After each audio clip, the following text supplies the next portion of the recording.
নমস্কার, ইনার নাম হচ্ছে রাজু দাস আর 24 বছর বয়স আর হুগলি জেলা মানে ওয়েস্ট বেঙ্গলকে বিলং করেন। গ্রেড 4 এ বার্ডনেস ছিল, তো তার জন্য আমার কাছে এসেছিলেন। এখন যে পজিশন আছে সেটা ট্রিমিং অবস্থায় আছে। 12/5/2025 সালে এসেছিলেন। তো গ্রেড 4 এর জন্য ওনার যে সমস্যা ছিল তার জন্য উনি মানে সিদ্ধান্ত নিয়েছিলেন, আর আমারও একটা অ্যাডভাইস ছিল কি হেয়ার ট্রান্সপ্লান্ট করতে। দুটো হেয়ার ট্রান্সপ্লান্ট হয়, একটা FUT হয় যার মাধ্যমে আমরা একটা পিছন থেকে স্ট্রিপ কেটে বার করি, আর যেটা আছে উপর নিচে ভাগটা সেলাই হয়ে যায়। আর একটা জিনিসটা যেটা হচ্ছে সেটা হচ্ছে FUE, যার মধ্যে আমরা একটা একটা করে বের করি আর মানে ওর মধ্যে কোনো সেলাই পড়ে না। FUT এর মধ্যে লাভ এটা আছে কি এর যে লঞ্জিভিটি থাকে সেটা অনেক বছর বেশি থাকে, আর ওর ফলিকুলগুলো খুব রবাস্ট থাকে। খুব কম এরিয়াকে আমরা ডিস্টার্ব করে একটা বেশি জায়গাটা আমরা কভার করতে পারি, সেটা একটা বহুত বড় লাভ।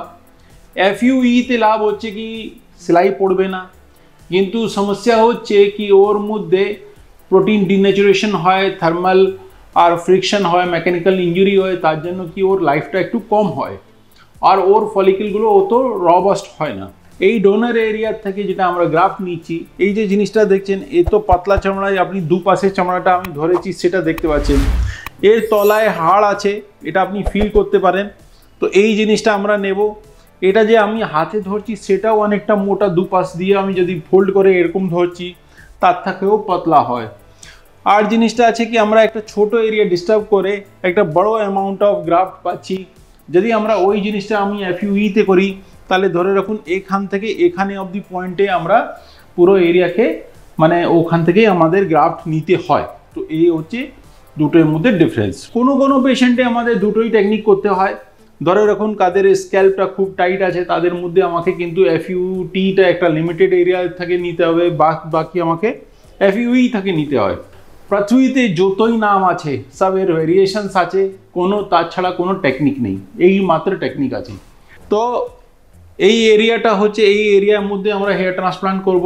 হেয়ার লাইনটায় মেইন জিনিসটা যেটা হচ্ছে আমাদের এই পাশটা হচ্ছে ফোরহেড, যাকে কপাল বলা হয়, আর এইটা হচ্ছে যেখানটা স্ক্যাল্প यानी কি আমাদের হেয়ারগুলো থাকে। এদের মধ্যে একটা পার্টিশন থাকে, এই পার্টিশনটা আমাদের ফ্রন্টালিস মাসলস যেটা আছে সেটা ভালো করে নিয়ে আসে। দুটো আইব্রো আপনি টেনে উপরে করুন, তো এই যে ডিমার্কেশনটা আপনি দেখতে পাচ্ছেন এটা হচ্ছে ফোরহেড এন্ড স্ক্যাল্পের ডিমার্কেশন। তুলুন।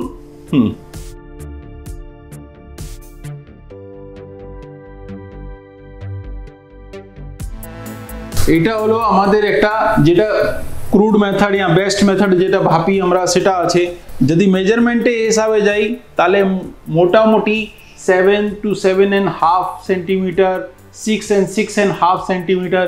তো এটা টোটালি ডিপেন্ড করে ফেসে কি লেন্থ আছে তার অনুযায়ী কি ফোরহেড কত লম্বা থাকে আর আমাদের ওই হেয়ার লাইনটা কোন জায়গা আসবে। হেয়ার লাইনের মধ্যে আপনি এই জিগজ্যাগগুলো প্যাটার্নটা দেখতে পাচ্ছেন, কেন কি বেসিক্যালি একটা লাইনের মধ্যে কোনোদিনই হেয়ার ট্রান্সপ্লান্ট হয় না। হেয়ার লাইন যেটা আছে একটা জিগজ্যাগ প্যাটার্ন থেকে ন্যাচুরালি ভগবান ওটাই দিয়েই পাঠায়, তো সেই অনুযায়ী আমাদেরকে করতে হয়।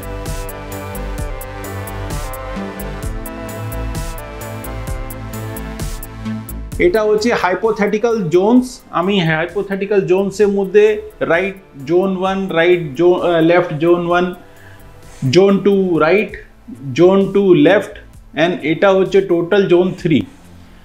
তো যদি আমরা জোন ওয়াইজ যাই তো জোন 1 এর ডেন্সিটি বেশি, জোন 2 এর ডেন্সিটি ওর থেকে কম, জোন 3 এর ডেন্সিটি ওর থেকে কম, কেন কি জোন 3 এর মধ্যে কিছু হেয়ার আছেও। এটা হচ্ছে বেসিক্যালি রিসিপিয়েন্ট এরিয়া যেখানটা আমরা হেয়ার ট্রান্সপ্লান্ট করব। বেসিক্যালি এখানটা রিকোয়ারমেন্ট। ডোনার এরিয়ার মধ্যে আমি যেমন বললাম কি এটা পাতলা একদম, যেটা আমরা লুজ স্ক্যাল্প বলতে পারছি সেটা পাচ্ছি।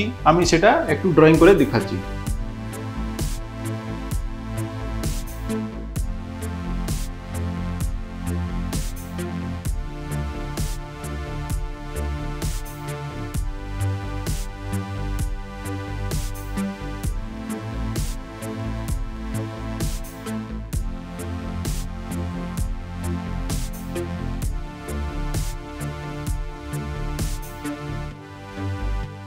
সব থেকে ইম্পর্টেন্ট যেটা জিনিসটা হচ্ছে বেসিক্যালি অক্সিপিটাল রিজন, কেন কি অক্সিপিটাল রিজনে যে টাইমে বাল্ডনেস গ্রেড 7 হয়ে যায় সেই টাইমে এই পয়েন্টটা এখানটা চলে আসে আর নিচের থেকেও কিন্তু উইক হতে থাকে। তো এটাই হচ্ছে বেসিক্যালি ডমিনেন্ট এরিয়া। আর এইখান থেকে যদি আমরা হেয়ার নিচ্ছি তাহলে ওটা ওর থাকার কিন্তু চান্সেসটা অনেক বেশি থাকে।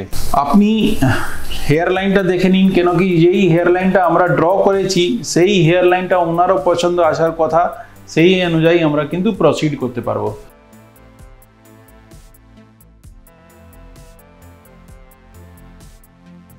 ঠিক আছে, তো বেটার লাগছে না? ঠিক আছে, প্রসিড করতে পারবো। ঠিক আছে, চলো, থ্যাংক ইউ।